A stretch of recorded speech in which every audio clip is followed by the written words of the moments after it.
తెలంగాణ మత్స్యకారులు మత్స్య కార్మిక సంఘం రాష్ట్ర కమిటీ సభ్యులు, జిల్లా కమిటీ సభ్యులు, మండల కమిటీ సభ్యులు, గ్రామస్థాయి సభ్యులు, అదేవిధంగా తెలంగాణ రాష్ట్రంలో ఉన్నటువంటి మత్స్య పారిశ్రామిక సహకార సంఘాల అధ్యక్ష కార్యదర్శులు, డైరెక్టర్లందరికీ కూడా తెలంగాణ మత్స్యకారులు మత్స్య కార్మిక సంఘం రాష్ట్ర కమిటీ పక్షాన రేపు మత్స్య కార్మిక సంఘం ఏర్పడి 25 సంవత్సరాలు పూర్తి చేసుకున్న సిల్వర్ జూబ్లీ నిర్వహించుకోబోతున్న సందర్భంగా ఈ తెలంగాణ రాష్ట్ర మత్స్యకారులందరికీ కూడా ప్రత్యేకంగా శుభాకాంక్షలు తెలియజేస్తూ ఉన్నాం.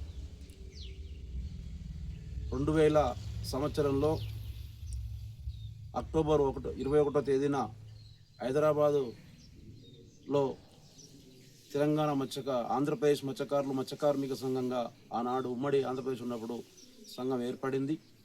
సంఘం ఏర్పడిన అనతి కాలంలో అనేక ఉద్యమాలు ఈ రాష్ట్రంలో రాజీలేని మత్స్యకారుల హక్కుల కోసం పనిచేసింది, పోరాడింది, అనేక ఉద్యమాలు నడిపింది. చెలో అసెంబ్లీ లాంటి కార్యక్రమాలు, ఇందిరాపార్క్ దగ్గర ధర్నాలు, ఈ యొక్క రాష్ట్ర వ్యాప్తంగా అనేక ఉద్యమాలు నిర్వహించి అనేక హక్కుల్ని సాధించినటువంటి పరిస్థితి మన ముందు ఉన్నది. ఈరోజు తెలంగాణ రాష్ట్రంలో ఉన్నటువంటి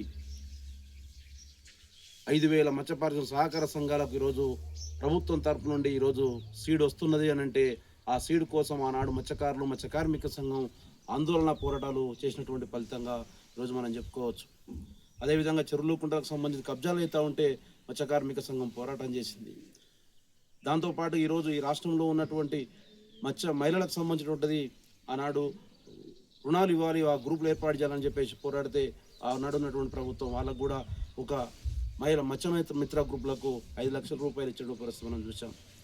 అదేవిధంగా ఈరోజు మార్కెట్ల వ్యవస్థ సరిగా లేదు, మార్కెట్లలో సౌకర్యాలు కల్పించాలని చెప్పి అంటే మార్కెట్లో నిర్మించే దాంట్లో కూడా మత్స్య కార్మిక సంఘం పాత్ర ప్రభుత్వం దగ్గర చేసినటువంటి పరిస్థితి. ఈరోజు ఆ ఉన్నటువంటి మత్స్యకారులకు చనిపోతే ఎక్స్గ్రేషియా, అదేవిధంగా ఇన్సూరెన్స్ ఇచ్చేటువంటి పరిస్థితిలో 50,000 రూపాయలు ఆనాడు ఉంటే దాన్ని 5 లక్షల రూపాయలు ఇవ్వాలని చెప్పేసి డిమాండ్ చేస్తే ఆనాడు ఉన్నటువంటి రాజశేఖర రెడ్డి గారు 2 లక్షల రూపాయలు చేసినటువంటి పరిస్థితి, నేడు అది 9 లక్షల రూపాయలు అయినటువంటి పరిస్థితి మనం చూసాం. అంటే అనేక ఉద్యమాలను ఈరోజు మనం చూసాం. చెరువులు కుంటలు లీజు పెంచితే ప్రతి సంవత్సరం 10% లీజులు పెంచేది, ఆ లీజుల నుంచి 10% పెంచొద్దని చెప్పేసి ఆనాడు పోరాటం చేసింది. ఆ విధంగా పోరాటం చేసిన ఫలితంగా ఈరోజు 10% పెంచేటువంటి లీజులు రద్దయినటువంటి పరిస్థితి చూసాం.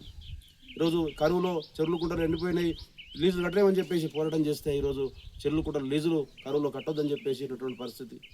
కాబట్టి అనేక ఉద్యమాలని అనేక సమావేశాలు జరుపుతూ అనేక రకాల ఉద్యమాలు నిర్వహించింది తెలంగాణ మత్స్యకారులు మత్స్య కార్మిక సంఘం. 25 సంవత్సరాల చరిత్ర కాలంలో అనేక మందిని ఈరోజు రీచ్ అయినటువంటి పరిస్థితి ఉంది, అనేక హక్కుల కోసం చేస్తున్నటువంటి పరిస్థితి ఉంది. ఈ తరుణంలో రేపు 21వ తారీఖు 25 సంవత్సరాలు పూర్తి చేసుకున్న సందర్భంగా 23వ తేదీన హైదరాబాద్లో సుందరయ్య విజ్ఞాన కేంద్రంలో ఈ మత్స్యకారుల సామాజిక తరగతిలో ఉన్నటువంటి వాళ్ళని, అదేవిధంగా ఈ సంఘానికి సహకరించేటువంటి వాళ్ళని, ఈ సంఘం శ్రేయోభిలాషులందరూ కూడా పిలిచి ఒక మీటింగ్ను కూడా ఏర్పాటు చేయబోతూ ఉన్నాం. దాన్ని హైదరాబాద్లోని సుందరయ్య విజ్ఞాన కేంద్రం నిర్వహిస్తున్నాం.